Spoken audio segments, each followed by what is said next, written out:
정돈하시고 묵도 드리심으로 주일 예배 하나님 아버지께 올려드리겠습니다.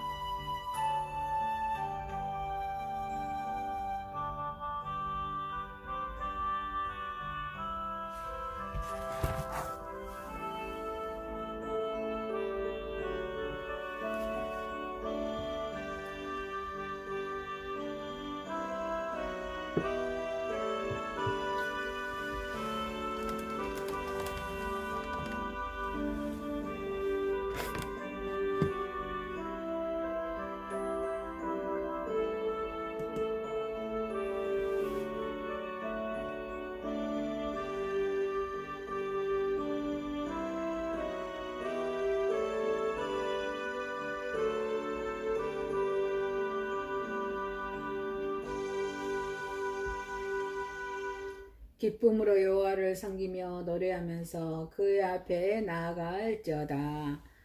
전능하시고 거룩하신 여호와 하나님 아버지, 하나님의 은혜에 감사와 찬양과 영광과 존귀를 올려드립니다. 우리의 예배를 받으시고 영광 받으시옵소서. 예수님의 이름으로 기도하옵나이다. 아멘.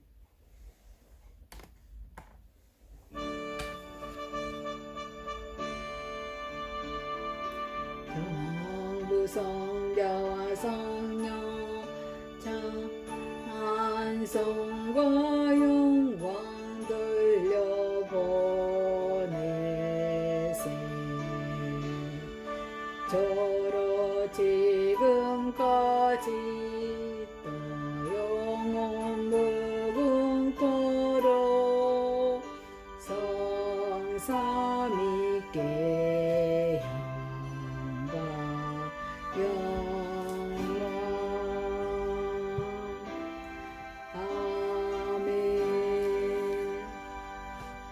교동문 32번입니다. 여호와여, 내가 주께 피하오니 내가 영원히 수치를 당하게 하지 마소서. 주의 의로 나를 건지시며 나를 풀어주시며 주의 길을 내게 기울이사 나를 구원하소서. 주는 내가 항상 피하여 숨을 바위가 되소서. 주께서 나를 구원하라 명령하셨으니 이는 주께서 나의 반석이시요 나의 요새심이이다. 나의 하나님이여, 나를 악인의 손 곧 불의한 자와 흉악한 자의 장중에서 피하게 하소서. 주 여호와여, 주는 나의 소망이시요 내가 어릴 때부터 신뢰이시니라. 내가 모태에서부터 주를 의지하였사오며 나의 어머니의 배에서부터 주께서 나를 택하셨사오니 나는 항상 주를 찬송하리이다. 아멘. 전능하사 천지를 만드신 하나님 아버지를 내가 믿사오며 그의 아들 우리 주 예수 그리스도를 믿사오니 이는 성령으로 잉태하사 동정녀 마리아에게 낳으시고 본디오 빌라드에게 고난을 받으사 십자가에 못 박혀 죽으시고 장사한 지 사흘 만에 죽은 자 가운데서 다시 살아나시며 하늘에 오르사 전능하신 하나님 우편에 앉아 계시다가 저리로서 산 자와 죽은 자를 심판하러 오시리라. 성령을 믿사오며 거룩한 공의와 성도가 서로 교통하는 것과 죄를 사하여 주시는 것과 몸이 다시 사는 것과 영원히 사는 것을 믿사옵나이다. 아멘. 함께 기도드립니다.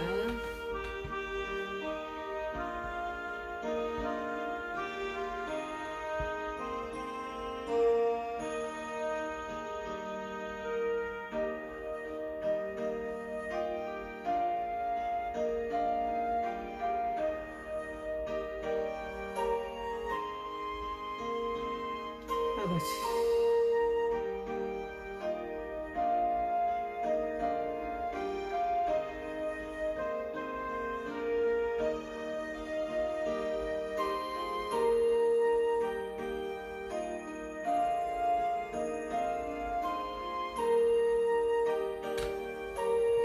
아버지요.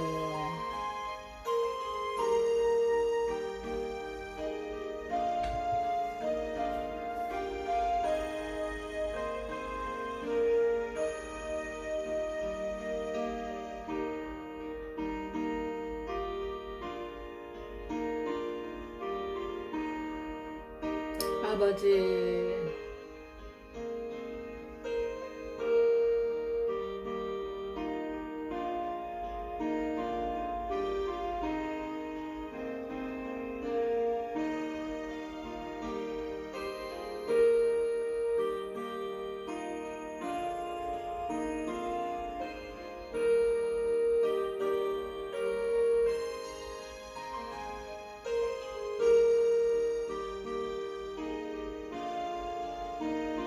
아버지 아버지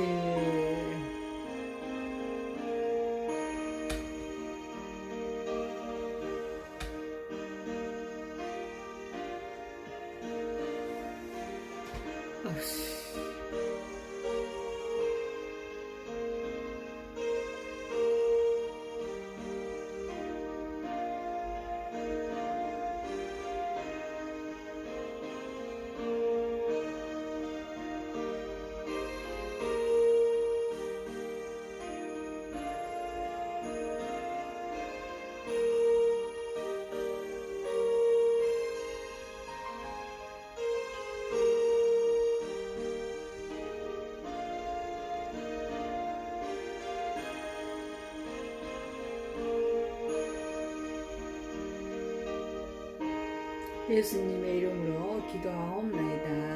아멘. 찬송가 39장입니다.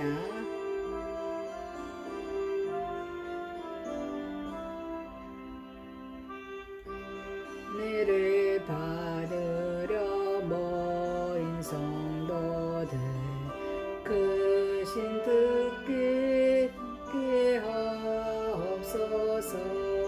내 고통의 멍에를 다 벗게 되니 구속하신 이름 찬양하리.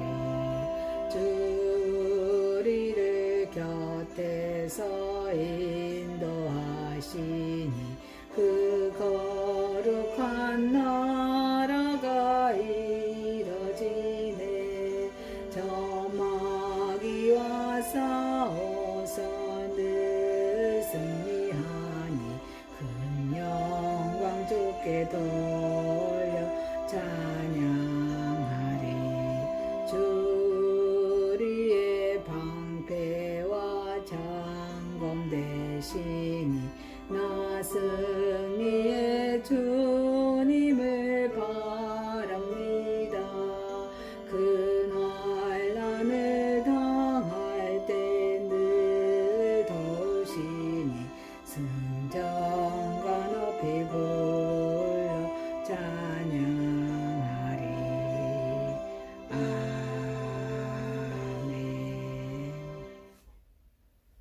전능하시고 거룩하신 여호와 하나님 아버지, 하나님의 크신 은혜와 사랑을 감사와 찬양과 영광과 존귀를 올려드립니다.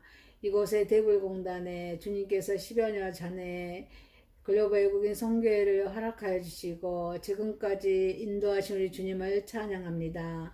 여러 지역에서 20여 개의 나라가 와서 이 사업장을 위해서 헌신하고 있는 그 이방인들에게 주님의 사랑으로 사업장과 또 이방인들과 저희 선교회가 하나가 되어서 또 섬기게 하여 주신 그 은혜에 감사합니다.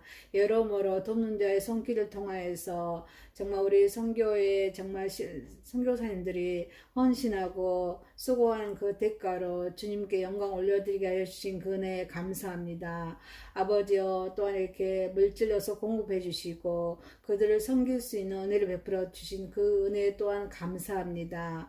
아버지여, 사랑하는 우리 글로벌 외국인 선교회가 정말 지치지 않고 힘들지 않게 하여 주시고 주님의 은혜 가운데 거하게 하여 주셔서 이방인들을 향하여 섬길 때 감사와 기쁨과 즐거움으로 섬기게 하여 주시고 하나님의 사랑을 마음껏 전할 수 있는 은총을 베풀어 주옵소서. 또한 추수감사주일과 또 성탄절 주님께서 정말 도움의 손길을 통하여서 정말 육고기로 또 섬기고자 하오니 그들의 섬기는 자의 마음에 성령으로 기름 부어주시고 성령 충만을 더해주시고 가정의 평안함과 늘 안전을 지켜주시며 또한 아버지 섬김을 받는 자들에게 주님의 사랑을 만끽하게 해주시고 주님의 사랑을 먹게 해주시고 주님의 사랑을 먹음으로 해서 정말 구원받아서 하나님의 백성이 될 수 있도록 인도하여 주옵소서. 또 섬기는 자들이 정말 지치지 않고 감사함으로 섬길 수 있도록 은혜를 베풀어 주시고 협력하는 모든 선교사님들 성령으로 기름 부어 주시고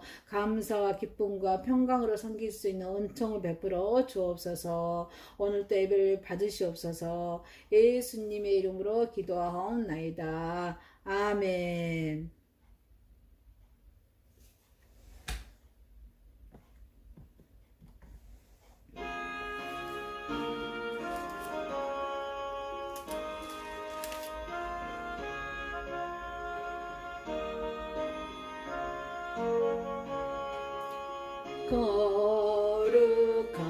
거룩하신 나의 하나님 나의 주님 전하보다 귀한 생명 값도 없이 베푸시니 주님이에 나의 생명 아낌없이 받습니다. 은혜로우신 나의 하나님 나의 주님 가난하고 빈 마음에 하늘 법에 채우시니 내게 있는 모든 것을 주 뜻대로 드립니다. 자비하신 나의 하나님 나의 주님 지는 건 너무 적어 부족한 선행이라도 복 주시고 힘 주시니 이 생명도 드립니다. 전능하신 나의 하나님 나의 주님 주님 주신 귀한 사명 우리에게 맡기시니 온 마음과 힘을 다해 주님이 일합니다. 아멘.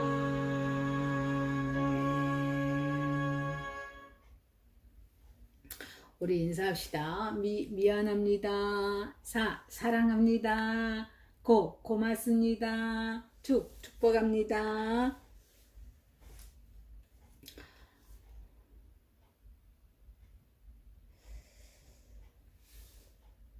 음, 11월 4일부터 11월 9일까지는 계속 20여 개 나라를 말씀으로 번역해서 유튜브에 올립니다. 선교사님이 지치지 않고 눈의 건강을 주셔서 영육간의 강건함으로 이 사명을 잘 감당할 수 있도록 분화 사역을 잘 감당할 수 있도록 주님 인도하여 주옵소서. 기도해 주시기 바랍니다. 그리고 11월 9일 날은 예솔이 담임쌤 박미 집사님이 사랑의 교회 박미 집사님이 성탄절날 외국인 이방인들을 향하여 섬길 수 있도록 고깃값 100만원을 기부해 주셨습니다. 그래서 이 성탄절도 섬기고 나눠서 추수감사절 두 번에 나눠서 섬기려고 합니다. 이를 위해서 기도해 주시고 또 주님의 은혜 가운데 또 잘 섬길 수 있도록 도와주시고 또 직접 가서 섬길 수 있는 동역자를 허락하여 주시고 주님 인도하여 주옵소서. 이렇게 기도해 주시기 바랍니다. 또 다른 광고 있으십니까? 없으시면 우리 하나님의 말씀으로 가겠습니다. 하나님의 말씀은 아가서입니다. 아가서 3장 1절에서 5절입니다. 내가 밤에 침상에서 마음으로 사랑하는 자를 찾았노라. 찾아도 찾아내지 못하였노라. 이에 내가 일어나서 성 안을 돌아다니며 마음에 사랑하는 자를 거리에서나 큰 길에서나 찾으리라 하고 찾으나 만나지 못하였노라. 성 안을 순찰하는 자들 만나서 묻기를 내 마음으로 사랑하는 자를 너희가 보았느냐 하고 그들을 지나치자마자 마음에 사랑하는 자를 만나서 그를 붙잡고 내 어머니 집으로 나를 잉태한 이의 방으로 가기까지 놓지 아니하였노라. 예루살렘 딸들아, 내가 너루와 들사슴을 두고 너희에게 부탁한다. 사랑하는 자가 오나기 전에는 흔들지 말고 깨우지 말지니라. 마태복음 25장 1절에서 13절입니다. 그때 천국은 마치 등을 들고 신랑을 맞으러 나간 10처녀와 같다 하리니 그 중에 5은 미련하고 5은 슬기 있는 자라. 미련한 자들은 등을 가지되 기름을 가지지 아니하고 슬기 있는 자들은 그릇에 기름을 담고 등과 함께 가져갔더니 신랑이 더디 오므로 다 졸며 잘세. 밤중에 소리가 나되 보라 신랑이로다 맞으러 나오라 하매 이에 그 처녀들이 다 일어나 등을 준비할세. 미련한 자들이 슬기 있는 자들에게 이르되 우리 등불이 꺼져 가니 너희 기름을 좀 나눠달라 하거늘 슬기 있는 자들이 대답하여 이르되 우리와 너희가 쓰기에 다 부족할까 하노니 차라리 파는 자들에게 가서 너희 쓸 것을 사라 하니 그들이 살아간 사이에 신랑이 오므로 준비하였던 자들은 함께 혼인잔치에 들어가고 문은 닫힌지라. 그 후에 남은 처녀들이 와서 이르되 주여 주여 우리에게 열어주소서. 대답하여 이르되 진실로 너희에게 이르노니 내가 너희를 알지 못하노라 하였습니다. 그런즉 깨어있으라. 너희는 그날과 그때를 알지 못하였느니라. 아멘. 데살로니가 전서 4장 13절에서 18절입니다. 형제들아 자는 자들의 간하에는 너희가 알지 못함을 우리가 원하지 아니하노니 이는 소망 없는 다른 이와 같이 슬퍼하지 않게 하려 함이라. 우리가 예수께서 죽으셨다가 다시 살아나심을 믿을진대 이와 같이 예수 안에서 자는 자들도 하나님이 그와 함께 데리고 오시리라. 우리가 주의 말씀으로 너희에게 이것을 말하노니 주께서 강림하실 때 우리 살아남아 있는 자도 자는 자보다 결코 앞서지 못하리라. 주께서 호령과 천사장의 소리와 하나님의 나팔 소리로 친히 하늘로부터 강림하시리니 그리스도 안에서 죽은 자들이 먼저 일어나고 그 후에 우리 살아남은 자들도 그들과 함께 구름 속으로 끌어올려 공중에서 주를 영접하게 하시리니 그리하여 우리가 항상 주와 함께 있으리라. 그러므로 이러한 말로 서로 이루하라. 아멘. 찬송가 309장입니다.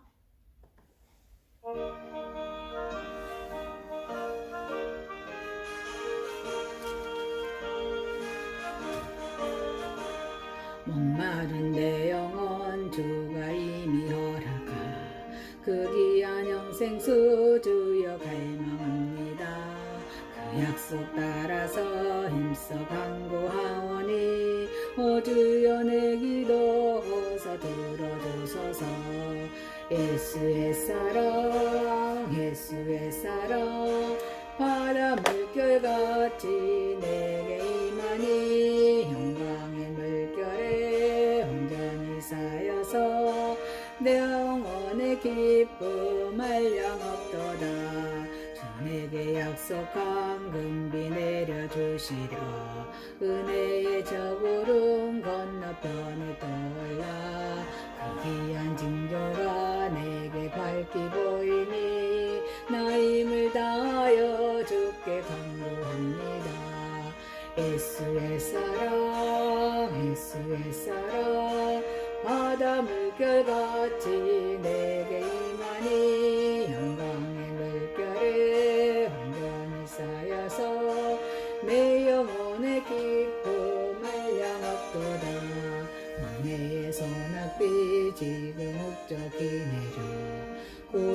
금강물 흘러 차고 넘쳐서 배추와 모든 죄 모두 씻어버리니 나 지금 은혜를 충만하게 받았네. 예수의 사랑 예수의 사랑 바다 물결같이 내게 임하니 영광의 물결을 온전히 쌓여서 내 영혼의 기쁨 한량없도다. 차고 넘치는 주의 은혜의 물결 힘차게 밀려와 내게 만족합니다. 할렐루야로 주를 찬송하오니 내 맘의 기쁨이 항상 충만합니다. 예수의 사랑 예수의 사랑 바다 물결같이 내게 임하니 영광의 물결에 온전히 쌓여서 내 영혼의 기쁨 한량없도다. 하나님의 말씀 아가서 3장 1절에서 5절, 마태복음 25장 1절에서 13절, 데살로니가전서 4장 13절에서 18절 말씀으로 달콤한 사랑이라는 제목으로 은혜를 받고자 하겠습니다. 첫 번째, 달콤한 사랑의 조건입니다. 아가서는 시가서죠. 시가서입니다. 이 본문의 말씀은 총 8장으로 구성되어 있어요. 아가서의 사랑 3장의 본문의 말씀, 사랑의 감정으로 인하여서 오는 애틋한 그런 심정에 대하여서 언급하겠습니다. 사랑하는 마음은 사랑하는 자에 대한 뜨거운 열정과 함께 고통도 수반합니다. 그러나 이 고통은 아름다운 고통입니다. 누군가를 사랑하는 자는 장밋빛 사랑을 그런 꿈을 꾸게 됩니다. 그 꿈은 언제나 달콤하고 아름답습니다. 바로 이러한 사랑의 꿈을 우리 성도들도 저와 여러분들도 가져야 될 점 있습니다. 주님께 대한 열정적인 사랑이 오히려 하여금 그러한 사랑의 꿈을 소유한 우리 그리스도 예수 그리스도의 신부의 영광을 얻게 될 것이라고 말씀하십니다. 자, 결혼의 전제 조건은 무엇입니까?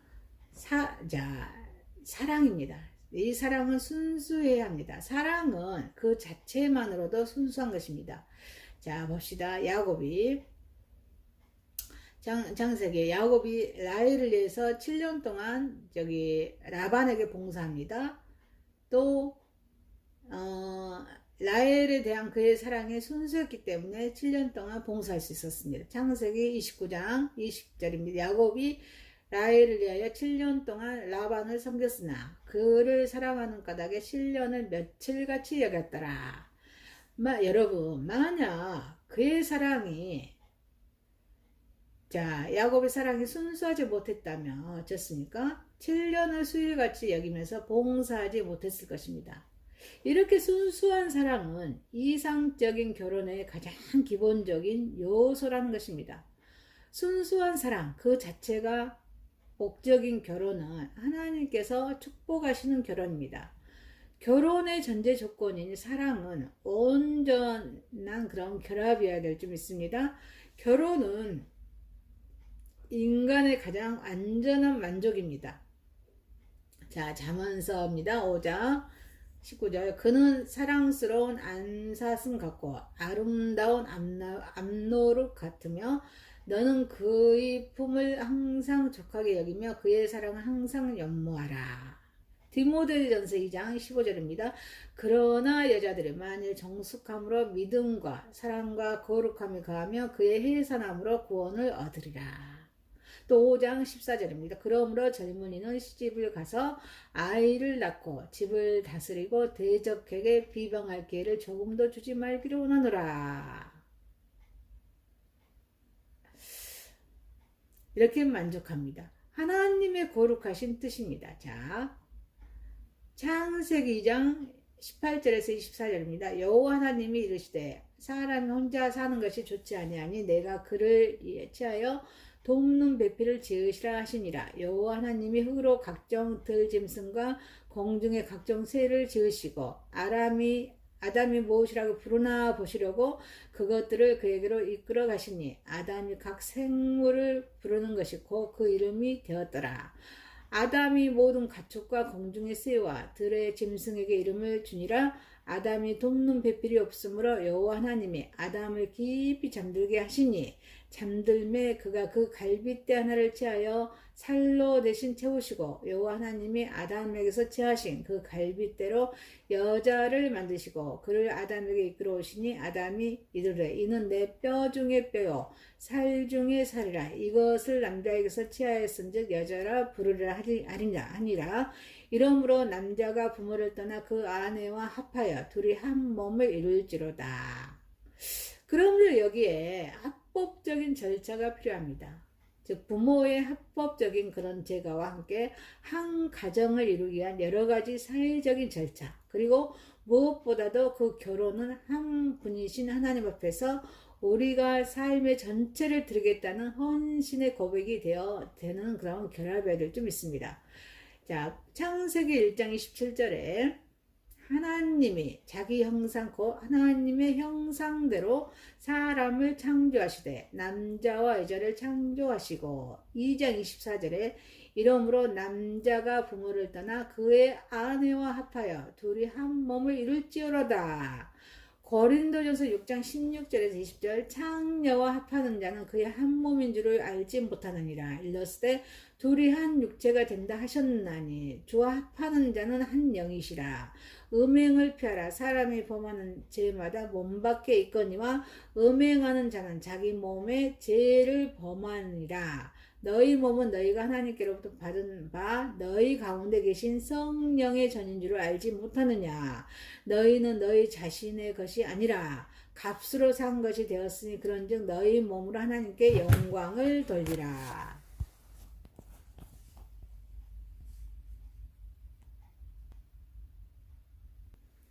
이처럼 사람과 하나님 앞에서 합법적인 절차에 의해서 결합은 모든 사람에게 인정받는 그런 건강한 가정의 탄생입니다. 하나님께서는 이러한 가정을 통하여서 그의 선하신 뜻을 이루어 가시는 것입니다. 사랑의 결합을 위한 전제 조건은 열정적인 사랑이 요구된다는 것입니다. 술라미 여인이 사랑하는 자를 찾기 위해서 밤낮을 이루지 못합니다. 뜨거운 가슴을 안고 사랑을 찾아 헤매는 그 모습은 지금 사랑하는 모든 여인들의 모습일 것입니다. 바로 이러한 열정적인 사랑은 하나님의 신부입니다. 그리스도의 신부인 우리 성도들, 저와 여러분이 갖춰야 할 그런 기본적인 모습일 줄 믿습니다. 처녀가 애틋한 마음으로 여인을 찾아 헤매는 일은 그 사랑이 얼마나 열정적인가를 잘 말해주고 있습니다. 그녀의 마음에는 여인에 대한 그런 사랑으로 꽉 차 있었습니다. 그를 만나지 않고는 견딜 수 없는 뜨거운 열정이 숨겨져 있었습니다. 이러한 여인의 모습은 신랑 대신 예수 그리스도를 사모하는 우리 성도들의 모습이 되어야 될 줄 믿습니다. 사랑의 결합을 위한 전제 조건은 늘 깨어 있어서 예비해야 될 줄 믿습니다. 밤은 고통스러운 그런 기다림의 상징입니다. 이사야서 5장 30절입니다. 그날에 그들이 바다 물결 소리같이 백성을 향하여 부르짖으니 사람이 그 땅을 바라보며 흑암과 고난이 있고 빛은 구름에 가려서 어두우니라. 8장 22절입니다.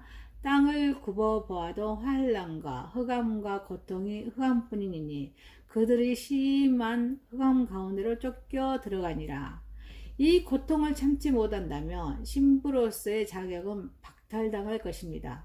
그리스도의 신부라면 그러한 밤에도 슬기로운 다섯 처녀처럼 미리 기름을 준비하는 마음 자세가 갖추어져 있어야 될 줄 믿습니다. 이 본문 말씀에서도 술라미 여인이 사랑하는 자를 만났을 때 그의 어미 집으로 자신이 잉태된 그런 방으로 신랑을 인도한 것은 사랑하는 자를 위해서 미리 예비한 정성이라 할 수 있습니다. 신부가 신랑에 대한 사랑의 성실성을 증명해 보이지 않는다며 결국엔 사랑을 빼앗기게 될 것입니다. 그의 혼인잔치 날을 슬픔의 날로 변하게 될 것입니다. 마태복음 9장 15절입니다. 예수께서 그들에게 이르시되 혼인집 손님들의 신랑과 함께 있을 동안 슬퍼할 수 있느냐? 그러나 신랑을 빼앗길 날이 이르르니 그때는 금시갈 것이니라. 그러므로 첫날 밤을 위하여 향유를 준비하는 처녀의 마음으로 신랑을 기다리며 기름을 준비하는 신부의 마음으로 신랑 대신 그리스도를 맞을 준비를 하는 성도들이야겠습니다. 사랑의 결합은 하나가 되는 것입니다. 사람이 부모를 떠나서 그 아내와 연합하여서 하나가 되는 것입니다. 마태복음 19장 5절입니다. 말씀하시기를 그러므로 사람이 그 부모를 떠나서 아내에게 합하여 그 둘이 한 몸이 될지니라 하신 것을 잊지 못하였느냐. 성도의 열정적인 사랑은 그리스도의 연합입니다. 에베소서 5장 23절입니다. 이는 남편이 아내의 머리됨이 그리스도께서 교회의 머리됨과 같으리니 그가 바로 몸이 구주시니라. 이 비밀이 크더라. 나는 그리스도 교회에 대하여 말하노라. 이것을 의미합니다. 이는 하나님과 이스라엘과 그런 영적인 연합입니다. 이사야서 54장 5절입니다. 이는 너를 지으신 이가 내 남편이시니라. 그의 이름은 만군의 여호와이시며 내 구속자는 이스라엘의 거룩한 이시라. 그는 온 땅의 하나님이라 일컬음을 받으실 것이니라. 자, 연합하는 것을 뜻하게 한다는 것입니다. 따라서 성도의 삶 속에 하나님께서 늘 함께 거하시도록 우리는 하나님에 대한 사랑을 언제나 마음속에 간직해야 될 것입니다.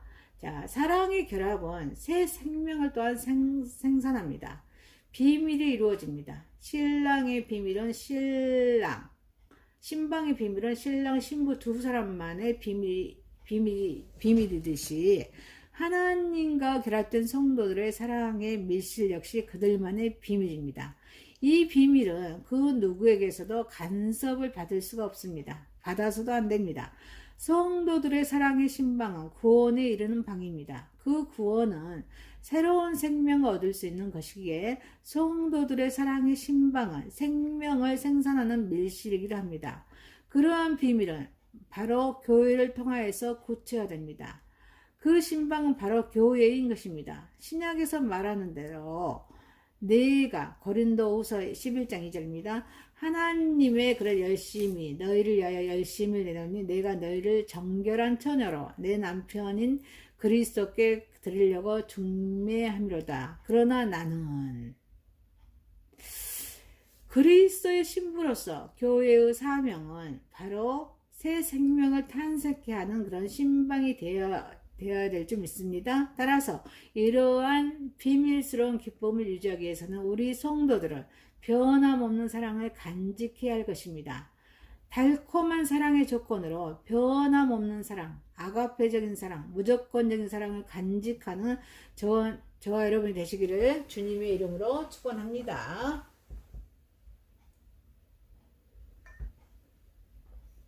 두 번째입니다.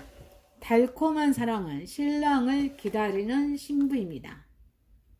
우리는 다 신랑을 기다리는 신부입니다. 신랑을 기다리는 신부에게는 신랑을 맞을 등불과 기름이 준비되어 있어야 될 줄 믿습니다. 등불과 기름을 준비하였는가, 그렇지 않았는가에 따라서 우리가 지혜로운 신부인가, 미련한 신부인가가 결정되는 것입니다. 자, 오늘 본문에서도 그러한 것에 대한 말씀으로 지혜로운 처녀의 슬기와 그 결과, 그리고 어리석은 처녀의 실수와 그 결과를 가장 분명하고도 명확하게 대비하여 보여준 말씀입니다. 자, 이 본문을 보면서 우리에게 전하고자 하는 말씀이 하나님의 뜻이 무엇일까요? 무엇이겠습니까? 자, 그 12명의 처녀는 같은 부류의 사람이었습니다. 그들은 모두 신부였습니다. 그들은 모두 처녀였습니다. 신랑을 기다리는 사람이었습니다. 우리 모두 역시 모두 같은 사람들입니다. 똑같은 죄인입니다. 모두 한결같이 그리스도의 속죄를 필요로 하는 사람들입니다. 우리는 아무런 차이가 없습니다. 서로 간에 나타나는 차이는 조그마한 것일 뿐입니다. 하나님 앞에서는 모두 똑같은 피조물일 뿐입니다. 우리는 자신에 대한 불필요한 열등감을 가질 필요가 없습니다. 타인에 대한 잘못된 우월감을 가질 필요도 없다는 것입니다. 우리 모두는 똑같은 성경을 가진 인간들입니다. 똑같은 결점을 가진 피조물입니다. 똑같이 불완전한 인생들입니다. 이러한 동일선상에서 우리는 서로 서 있고 출발하는 것입니다. 그들은 동일한 목적을 가지고 있었습니다. 그들은 기다림의 대상이 있었습니다. 그들의 목적은 동일한 것이었습니다. 그들이 기다리는 기다림의 대상도 똑같았습니다. 신랑이라는 그들의 목적은 모두의 동일하고도 간절한 그런 바람이었습니다. 우리 성도도 모두 동일한 목적을 지니고 있습니다. 우리는 하나님의 영광, 그리스도의 재림, 그리고 그리스도로 말미암은 구속이라는 간절한 바람을 소유하고 있습니다. 조금은 부족해 보이고 조금은 약해 보입니다. 그런 성도라 할지라도 역시 성도입니다. 따라서 동일한 목적으로 그리스도의 재림을 대망하면서 준비하는 것입니다. 그것은 그들은 같은 장소에 있었습니다. 그들은 모두 한 곳에 모여 있었습니다. 그들은 모두 신랑이라는 그들의 목적을 이룰 수 있는 장소를 택해서 함께 있었던 것입니다. 우리는 모두 세상이라는 공동된 생활터전을 가지고 있습니다. 환난, 고통의 밤이 있는 곳, 피로와 피곤으로 가득한 그곳을 우리는 우리의 생활 기반으로 삼고 살아가고 있습니다.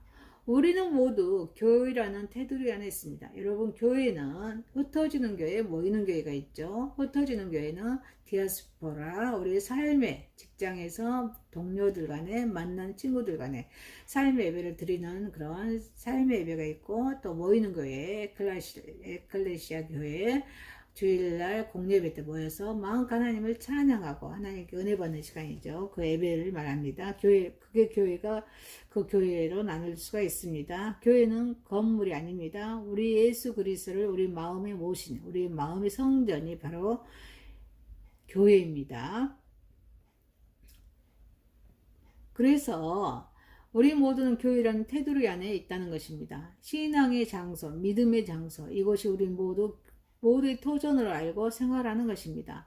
그들 10명의 신부는 같은 소유를 지니고 있었습니다. 그들은 모두 등과 기름을 가지고 있었습니다. 그들에게 필요한 것은 그것밖에 없었기 때문입니다. 우리는 모두 말씀이라는 공동의 소유물을 소유하고 있습니다. 우리는 모두 성령이라는 공동의 축복을 선물 받았습니다. 우리는 모두 기도, 하나님과 호흡하는 거죠. 우리 모두 영적인 그런 기도와 찬송이라는 무기를 선물 받았습니다. 주님은 이렇듯 똑같이 사랑하셨습니다. 똑같이 보호하셨습니다. 똑같이 인도하셨습니다. 그러나 그 결과는 크게 달랐습니다. 그것은 그들의 추구하는 목적, 소유의 진심이 달랐기 때문입니다. 그것은 그들이 자신의 소유에 대한 사용에 있어서 차이를 가지고 있었기 때문입니다. 지혜로운 다섯 처녀는 말씀을 듣고 준비했습니다. 말씀으로 준비하는 삶. 하나님의 말씀, 성경을 말하죠. 성경은 구약에 예수님 오시기 전의 말씀이 구약 성경입니다. 39권으로 이루어졌습니다. 예수님 오신 후의 말씀은 신약 성경입니다. 27권으로 이루어졌습니다. 다해서의 성경은 66권입니다. 하나님의 말씀으로 준비하는 삶. 이것이 지혜로운 삶을 믿습니다. 하나님의 말씀을 가지고 있는 것으로 만족해서는 우리는 안 됩니다. 그것은 말씀대로 그 순종이 뒤따를 때만이 가치가 있는 것이기 때문입니다. 지혜로운 다섯 처녀는 말씀이 자신들에게 무엇을 요구하는지를 분명히 알고 그들을 실천했던 것입니다. 그 결과 그들은 유월절 양의 피를 문설주와 좌우 임방에 바르라는 주의 명령에 순종하여서 생명을 얻었던 그런 모세 시대의 이스라엘처럼 말씀에 순종했습니다. 그리고 자신들의 거룩한 목적을 성취할 수 있었던 것입니다. 이러한 미련한 다섯 처녀는 준비하지 않았습니다. 그들은 어리다 한 신랑의 말을 경홀히 여겼습니다. 그들은 그 말씀에 대한 믿음이 부족했습니다. 때문에 오실 신랑에 대한 온전한 준비를 갖추지 못하였습니다. 그 결과 그들은 신랑이 임할 때 맞이할 수 없었습니다. 이처럼 말씀에 대한 불신앙은 불경 불순적으로 이어졌습니다. 그들은 그들이 바라는 소망과는 상관없는 방향으로 그들을 인도하게 되었습니다. 우리의 믿음은 나누어 줄 수밖에 없습니다. 나의 믿음은 내 부모나 형제 그리고 친구의 몫이 될 수가 없습니다. 그것은 오직 나만의 것이었습니다. 우리는 나의 믿음을 타인에게 나누어 줄 수 없습니다. 오직 내 것은 나만을 유익하게 할 수 있다는 것입니다. 우리 주님을 맞이하는 믿음, 신앙은 오직 자신에게만 달려있다는 것입니다. 주님의 재림 때에 우리는 서로가 서로에게 나의 믿음을 끌어줄 수가 없습니다. 나의 공력을 나눌 수가 없습니다. 오직 양과 염소, 의인과 악인으로 나뉠 뿐입니다. 사랑하는 성도 여러분, 우리는 우리 하나님의 달콤한 사랑, 아가페적인 사랑, 무조건적인 사랑은 신랑을 우리 하나님 예수 그리스도를 기다리는 신부인 저와 여러분이 되시기를 주님의 이름으로 축원합니다. 세 번째입니다. 달콤한 사랑에 살아있는 성도들은 들림받습니다. 자, 데살로니가전서 정말로 대단한 말씀이죠. 데살로니가 교회인들은 주님의 재림에 대한 말씀을 잘 받았습니다. 그러나 시간이 지남에 따라 어떻습니까? 한 가지 문제가 생깁니다. 그것은 재림 전에 죽는 자들의 사후의 문제였습니다.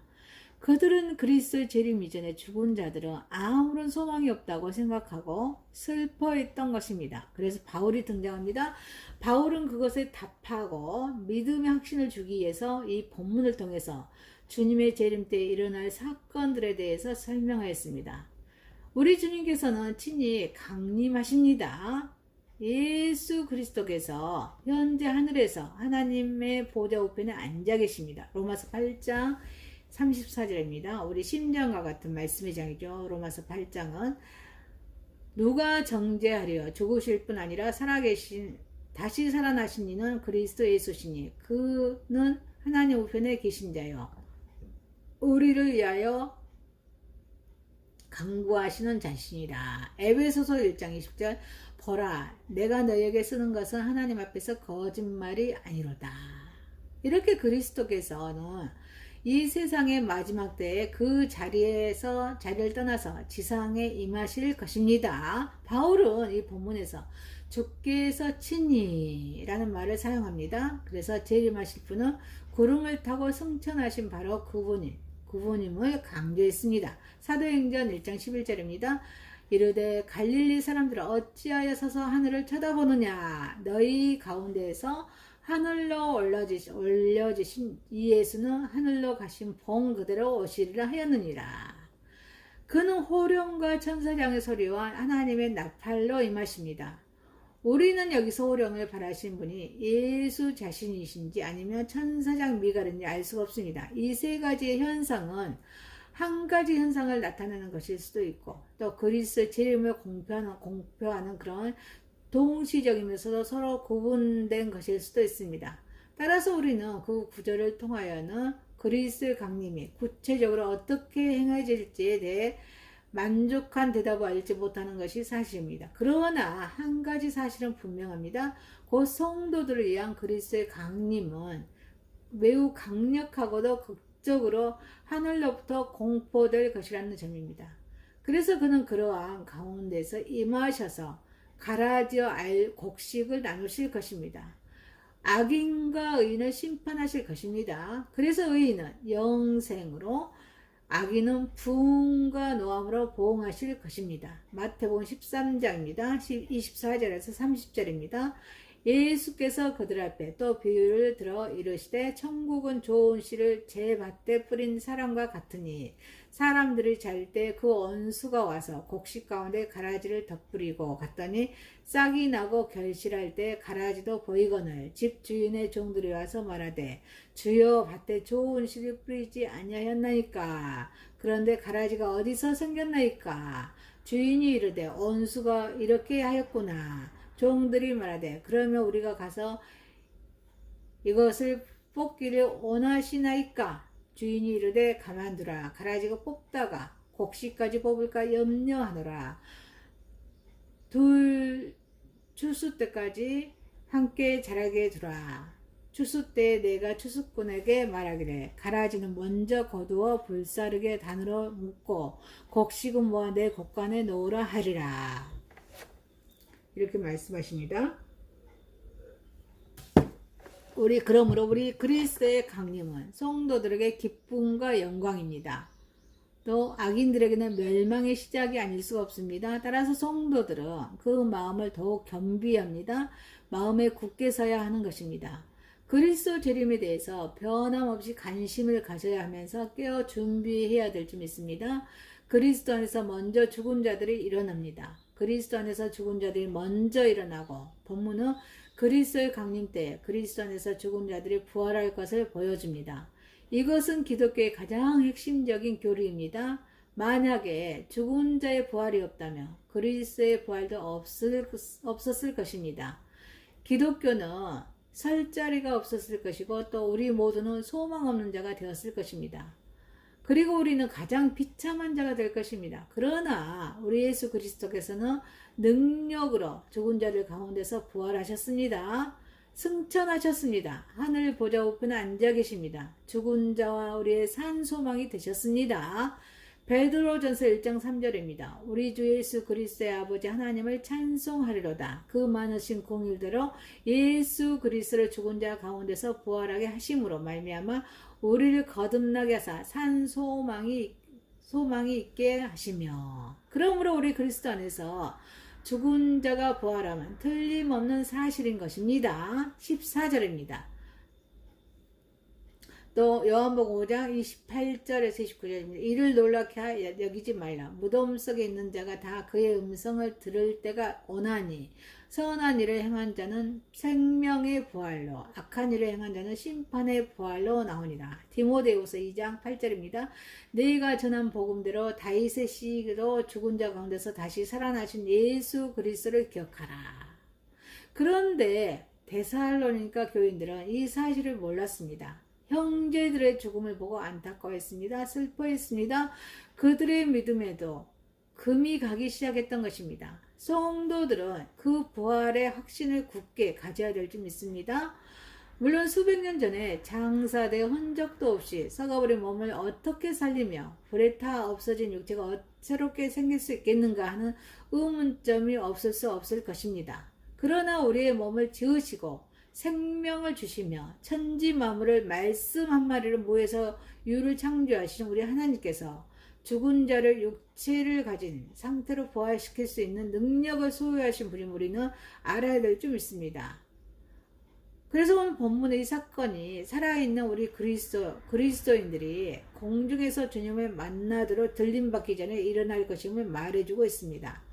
살아있는 성도들이 들림받습니다. 16절은 죽은 성도들이 예수 재림 시에 어떻게 될 것인가에 관한 말씀인 것입니다. 그러나 17절은 그때의 생존할 그리스도인들의 미래에 관한 말씀입니다. 여기서 바울은 우리가 살아남은 자도 저희와 함께 구름 속으로 끌어올려 공중에서 주님을 영접하게 될 것이라고 말씀하십니다. 자신을 살아남을 자에 포함시키고 있습니다. 그는 그리스도께서 아마도 자기 생전에 재림하실 것이라고 생각했거나 최소한 그러한 가능성이 있다고 보았던 것으로 여겨집니다. 어쨌든 죽은 자들의 그런 부활, 산 자들의 변화 사이에는 순간의 차이밖에 없을 것입니다. 그리고 부활하거나 변화한 그리스도의 몸은 들림받을 때 그리스도와 모든 성도들과 함께 연합될 것입니다. 그 후로 영원토록 그들은 우리 주님과 함께 거하게 될 것입니다. 우리 주님께서는 살아있는 성도들을 현재 미련하고 성도들이 현재 마련하고 계시는 그런 초소로 데려갈 것입니다. 그러나 바울에게 있어서 우리 그리스도인이 가게 될 초소는 그리스도인들이 연합하게 될 그분, 곧 예수 그리스도보다 중요하게 거론되지는 않았습니다. 다시 말해서 하늘나라의 총체적인 그런 내용과 같이 영생의 축복은 바울에게 있어서 구주 우리 예수 그리스도와 연합된다는 생각 속에 포함되어 버리고 맙니다. 따라서 우리 성도들은 내세에서 그런 영원한 삶을 위해서도 더욱 예수 그리스도와 연합하는 삶을 살아야 될 줄 믿습니다. 이렇게 하나님의 사랑, 달콤한 사랑, 무조건적인 사랑에 살아있는 성도들이, 자, 저와 여러분은 들림받는 저와 여러분이 되시기를 또 주님의 이름으로 축원합니다. 말씀을 마칩니다. 달콤한 사랑의 조건이었습니다. 달콤한 사랑은 신랑을 기다리는 신부입니다. 달콤한 사랑에 살아있는 성도들은 들림받습니다. 기도합니다. 전능하신 하나님 아버지, 우리는 달콤한 사랑, 하나님의 사랑, 무조건적인 사랑으로 변함없는 사랑을 간직하게 하시고, 또 하나님의 신랑을, 예수님을 기다리는 우리 신부로서 살아있어 들림받게 하옵소서. 예수님의 이름으로 기도하옵나이다. 아멘.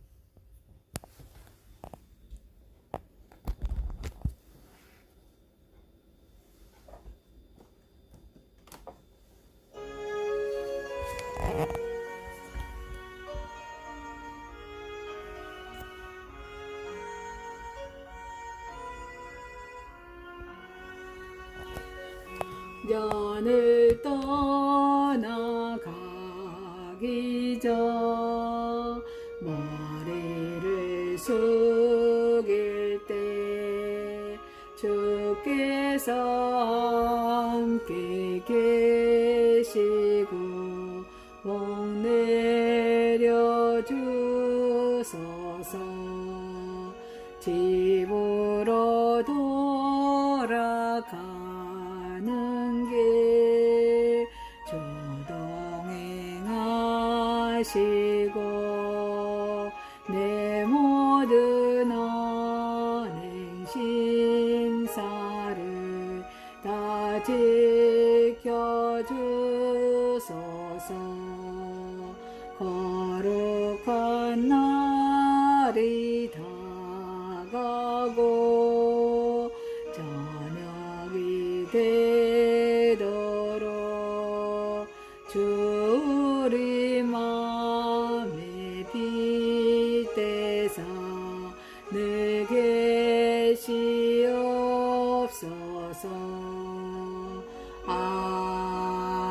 아멘. 하늘에 계신 우리 아버지여, 이름이 거룩히 여김을 받으시오며 나라에 임하오시며 뜻이 하늘에서 이룬 것 같이 땅에서도 이루어지이다. 오늘날 우리에게 일용할 양식을 주옵시고 우리가 우리에게 죄 지은 자를 사하여 준 것 같이 우리의 죄를 사하여 주옵시고 우리를 시험에 들게 하지 마옵시고 다만 악에서 구하옵소서. 대개 나라와 권세와 영광이 아버지께 영원히 있사옵나이다. 아멘. 지금은 우리 주 예수 그리스도의 은혜와 하나님의 사랑하심과 성령님의 교통 감화하심이 사랑하는 우리 글로벌 외국인 선교회, 가정에, 직장에, 사업장에, 섬기고 있는 대불공단에, 글로벌 외국인 선교회를 유튜브를 시청하는 모든 사랑하는 성도들에게 지금부터 영원 무궁토록 함께 계실지어다. 아멘.